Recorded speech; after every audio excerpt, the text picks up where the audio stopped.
Io l'ho conosciuto la prima volta subito dopo il tornado, sono venuto qua, l'azienda era devastata, ritorno qui e l'azienda era assolutamente perfetta. Sono arrivati in tanti all'Omega di Mira per rendere omaggio nella sua azienda alla memoria di Paolo Cavalletto, l'imprenditore mirese scomparso un anno fa per Covid. Cavalletto avrebbe voluto festeggiare i 55 anni di attività della sua impresa, un impegno assunto ora dai figli.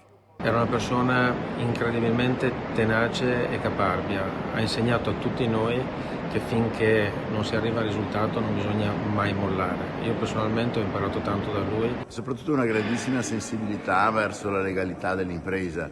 Noi ci siamo conosciuti proprio in occasione di vari incontri sulla necessità di ricondurre la libera iniziativa sempre e comunque nell'ambito della legalità. Tutte le sue battaglie sul problema del rapporto tra etica e affari, sulla lotta contro le infiltrazioni di criminalità più o meno organizzata all'interno del sistema economico. Particolarmente commossi i figli Andrea e Silvia, che hanno voluto fortemente ricordare il padre scomparso con amici e collaboratori. Abbiamo pensato di radunare amici e persone strette, la famiglia, per rendere onore al papà che tanto ci ha dato. È stato molto commovente vedere i ragazzi pulire le macchine che sentivano proprie